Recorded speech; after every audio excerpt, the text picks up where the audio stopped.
रेहान भाई, आज आपने प्रेस कॉन्फ्रेंस रखी है, मीडिया को बुलाया अपनी कुछ बातें रखने के लिए। तो क्या बात है, क्या बताना चाहोगे आप? अस्सलाम वालेकुम। मोइन भाई, मीडिया का ऐसा मामला था कि मैंने एक प्रेस कॉन्फ्रेंस नहीं रखी, लेकिन आज हमारे ऑफिस पर दो कैंप चल रहे थे। एक था Hakim Ajmal Khan hospital, PMC hospital जो है, यहाँ पर से ऑपरेशन के कैंप थे कि जितनी भी सारी सर्जरीज थी, चाहे वो न्यूरो हो, नेफ्रो हो, ऑर्थो हो, गैनाक, और जितनी भी सारी दीगर सर्जरीज थी, उसका एक कैंप रखा गया था ताकि जो हमारे रशीद कंपाउंड के लोग हैं, Rashid Compound, Jubilee Park, Hashmat Chowk, Hashmat Park, सारी जगह के जितने भी हमारे पब्लिक हैं, उनको जो दिक्कतें आ रही थी, उनका आज रजिस्ट्रेशन था ऑफिस पे। अल्हम्दुलिल्लाह 100 से 150 लोगों का रजिस्ट्रेशन हुआ और हमारे को अल्हम्दुलिल्लाह 25 से ज्यादा पेशेंट्स पॉजिटिव मिले, जिनकी दीगर टाइप की सर्जरियां थी, किनकी ऑर्थोपेडिक सर्जरीज थी, किनकी सर के कुछ स्कल के मामले थे, ईएनटी की सर्जरीज थी। तो अल्हम्दुलिल्लाह हमारे लोग ज्यादा से ज्यादा, रशीद कंपाउंड के मुकामी लोग, इस चीज का फायदा उठा सके। इस मुतालिब यहाँ पर लोकल लोगों को दूर जाना नहीं पड़े, इस मुतालिब ये कैंप का आयोजन किया गया था। और टाइम का टाइमिंग क्या था रेहान भाई? इन पे कैंप का टाइम था सुबह 11 बजे से लेकर शाम में 4:30 बजे तक, आज भी था। और मैं आपके जरिए बताते चलूं सबको, एक अवेयरनेस मोड पर के ये इंशाल्लाह ये कल भी रहेगा 11 बजे से लेकर 4:30 बजे तक। तो इस कैंप में जो आने वाले लोग थे, जिनकी जांच की गई और जिन्हें पॉजिटिव पाया गया, तो उनका ऑपरेशन वगैरह भी होगा। जी मोइन भाई, ये कैंप इसी निस्बत से रखा गया था कि सारे लोग जिनके लिए पॉजिटिवनेस थी, अब कैसा रहेगा कि ये पूरा एक प्रोसीजर है, इनका फिटनेस सर्टिफिकेट रहेगा, इन्वेस्टिगेशन का पार्ट है। लेकिन मैं आपके जरिए ये बताता चलूं कि जितनी भी सारी चीजें थी, इसके अंदर जो लोगों से, जो हमारा हॉस्पिटल से जो हमारा मुआयदा या जिस तरीके से बातें आगे बढ़ी है कि पूरे प्रोसीजर के लिए, चाहे वो इन्वेस्टिगेशन ब्लड का हो, चाहे किसी भी चीज का, चाहे हॉस्पिटल के अंदर जो फिटनेस टेस्ट होते हैं, ये सारा, इवन सर्जरीज, ये सारी चीजें फ्री ऑफ कॉस्ट रहेगी इंशाल्लाह। कौन सा हॉस्पिटल में सर्जरी हुई? हकीम अजमल खान पीएमसी हॉस्पिटल, जो हमारा शिवाजी हॉस्पिटल का एक एक्सटेंशन है, उसी के अंदर ये सारी सर्जरीज करी जाएगी। तो आज कैंप रखा तो डॉक्यूमेंट्स क्या क्या लिया? सिर्फ दो डॉक्यूमेंट चाहिए थे इब्राहिम भाई इसके लिए, आधार कार्ड और राशन कार्ड। जिनके पास अगर ये नहीं भी है, किसी दिक्कत आ रही है या कभी कुछ कोई प्रॉब्लम है, जैसा कि है उनके पास और अवेलेबिलिटी नहीं है, तो उनके लिए भी हमने रजिस्ट्रेशन कर लिया है और उनको एक टाइम अलॉट किया गया है, 1 हफ्ते का। अगर वो उनके पास फिल वक्त नहीं है, लेकिन अगर वो बाद में प्रोड्यूस कर सकते हैं, तो उनको भी हम लोग वो लिस्ट के अंदर शुमार कर लेंगे। तो वैसे जो यहाँ पे रहते हैं, लेकिन वो उनके एड्रेस बॉम्बे का है, तो उनके लिए क्या? देखिए, बॉम्बे का है तो उसके लिए हमने 1 हफ्ते का वो दिया है। अगर वो कट करा के अपना राशन कार्ड से नाम ले आएंगे, तो इंशाल्लाह मैं 2 ही दिन के अंदर उनका यहाँ पर नया राशन कार्ड में नाम चढ़वा दूंगा। रेहान भाई, अस्पताल की बात होगी, हकीम अजमल खान। जी। तो जैसा कि आप सब, हम जितने लोग यहाँ बैठे, सबको पता है कि मुमरा में कुछ भी अगर मामला होता है, कुछ भी हादसा होता है किसी के साथ में, जिसकी वजह से पुलिस चौकी जाना पड़ता है, तो वहाँ पे एमएलसी की चिट्ठी दी जाती है और कहा जाता है कलवा शिवाजी जाओ, वहाँ से करा के लाओ। जी। वो डॉक्यूमेंट मान करके आगे एफआईआर की प्रक्रिया चलती है। तो क्यों ना हकीम अजमल खान में वो एमएलसी की चिट्ठी लेकर के लोग जाए और अपना इलाज करा के वहाँ पे एफआईआर दर्ज कराए, ताकि लोगों का जो चक्कर है 4-5 घंटे का, वो बच सके। और जब हकीम अजमल खान म्युनिसिपालिटी हॉस्पिटल है, जी तो एक अलग से उधर पे एमएलसी की सुविधा थी भी, पब्लिक को बहुत फायदा होगा इससे। भाई, आपका बहुत अच्छा सवाल है और ये जायज तौर पर होना चाहिए कि जितने भी मुमरा कौसा के मुकामी लोग हैं, जिनको कलवा जाना पड़ता है और एमएलसी के लिए रिपोर्ट लेके रिटर्न आना पड़ता है, अगर ये फैसिलिटीज शुरू हो जाएगी तो इंशाल्लाह बहुत लोगों को फायदा होगा। लेकिन जैसे कि ये नया स्टार्टअप है, हॉस्पिटल एकदम से पहले से नहीं था, बहुत सारी चीजें थी, जैसा डायलिसिस यूनिट आया, उसके बाद में सर्जरीज के अंदर पहले हमारे पास हाइड्रोसील की और हर्निया की थी, अब दीगर सर्जरीज और बढ़ चुकी है। अभी हमारे पास ऑर्थो की, हमारे कुछ लोग हैं उनका नी रिप्लेसमेंट भी हुआ है और एंजियोग्राफी, एंजियोप्लास्टी भी हो गई है। तो जैसे जैसे वक्त के साथ में हम आगे बढ़ते जा रहे हैं, बहुत सारी चीजें इसके अंदर शुमार हो चुकी है। और अल्लाह ने चाहा तो आपका बहुत अच्छा मशवरा है सवाल के तरीके से, इसको भी इंशाअल्लाह हम लोग इम्प्लीमेंट करने की कोशिश करेंगे कि जो भी मुमरा के लोग हैं, जिनका टाइम और एफर्ट वेस्ट होता है यहाँ से शिवाजी हॉस्पिटल जाने में और वहां से आने में तकरीबन 2 से 3 घंटे लग जाते हैं, तो ये बहुत अच्छा सजेशन है। इसके ऊपर इंशाअल्लाह हम लोग मंडे को ही ये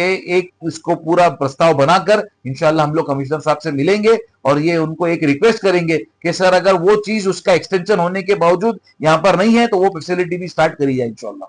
रैन भाई, जैसे कि आपने शुरू में बताया था कि कल भी आपके ऑफिस के ऊपर कैंप ये लगेगा, जो आज लगा था, तो उसके उसको लेके आप जनता से क्या अपील करना चाहेंगे कल लगने वाले कैंप को लेके? मैं आप सारे सहाफ़ी हजरात के मीडियम से ये सबको अवेयरनेस का एक मैसेज देना चाहता हूँ कि हमने ये जो शिवाजी हॉस्पिटल है, एक्सटेंशन है हकीम अजमल खान पीएमसी हॉस्पिटल, ये कैंप सिर्फ हमने इसीलिए लिया कि दीगर वक्त जो कैंप होते थे सर, ये ऐसे होते थे कि ब्लड इन्वेस्टिगेशन का कैंप, डायबिटीज का कैंप, लेकिन जहां पर जरूरत की चीज होती थी, जहां पर सबसे ज्यादा पैसा लगता था, वो सर्जरीज थी। चाहे वो ऑर्थोपेडिक सर्जरीज हो, चाहे वो हार्ट की हो, चाहे वो कार्डियोवास्कुलर हो, इसके बाद में चाहे वो गैनाक की किसी भी हिस्टेक्टमी हो, एलएसीएस हो, तो सबसे ज्यादा इब्राहिम भाई पैसा वहीं लगता था। और आपके माध्यम से मैं ये बोलना चाहता हूं कि जितनी भी सर्जरीज, जितने भी पेशेंट्स हमारे इधर पे रिकॉर्ड हुए, दर्ज हुए, जिनको यहाँ पर से अपॉर्चुनिटी मिलेगी, ये सारी सर्जरीज, इसके सारे इन्वेस्टिगेशन और इसके सारी जांच टोटल 100% फ्री रहेगी इंशाल्लाह। ये मजमल खान अस्पताल में पानी की बहुत तकलीफ चल रही है, किल्लत चल रही है, आम आदमी पानी को लेकर के वहाँ बहुत परेशान है।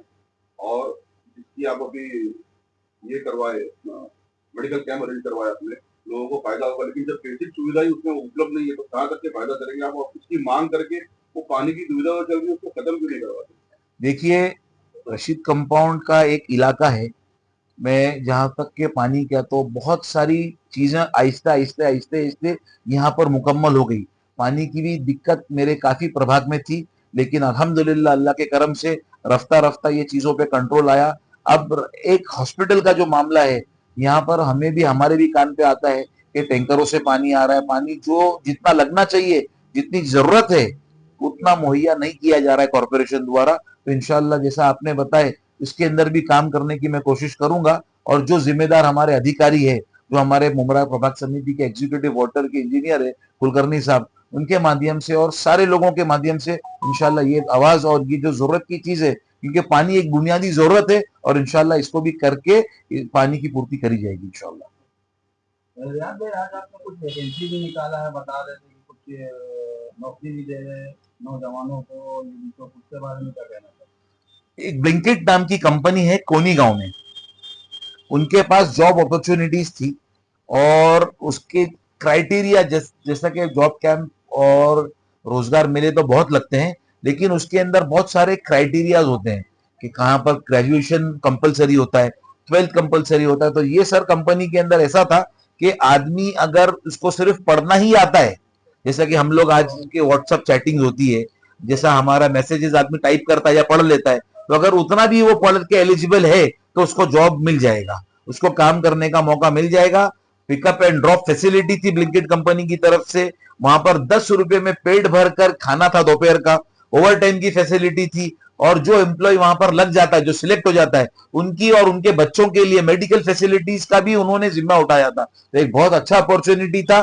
तो मैंने सोचा कि इस अपॉर्चुनिटी का क्यों ना रशीद कंपाउंड और सारे लोग, जुबली पार्क से स्टार्ट करता हूं, जुबली पार्क, देवरीपाड़ा, हशमत चौक, हशमत पार्क, रशीद कंपाउंड, सारे लोगों को हमने ये बताया। और इंशाल्लाह कल भी रहेगा, 3 से 4 कैंप और रहेंगे। और हमारा जो हकीम अजमल खान साहब टीएमसी हॉस्पिटल है, इसके अंदर भी इंशाल्लाह ये सारे, सिर्फ ये आज और कल के लिए नहीं है, ये हमारे एंड ऑफ अक्टूबर, नवंबर, दिसंबर, ये 3 महीने लगातार कैंप रहेंगे। तो ज्यादा से ज्यादा जो हमारे मुकामी लोग हैं रशीद कंपाउंड के, मैं उनसे रिक्वेस्ट करूंगा आपके मीडियम से कि आए और इस कैंप का, फैसिलिटी का फायदा उठाएं। अल्हम्दुलिल्लाह। ध्यान भाई, हकीम अजमल खान हॉस्पिटल में 12 साल से कम बच्चों को एडमिट नहीं किया जाता, उनके लिए कोई इलाज नहीं है, उसके लिए क्या करें?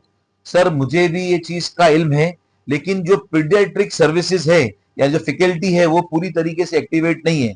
देखिए, जैसा कि आप सब साफी हैं, मेरे से बेहतर आप जानते हैं कि एडल्ट का और बच्चों का डॉक्टर और उनका पूरा सिस्टम ही अलग होता है।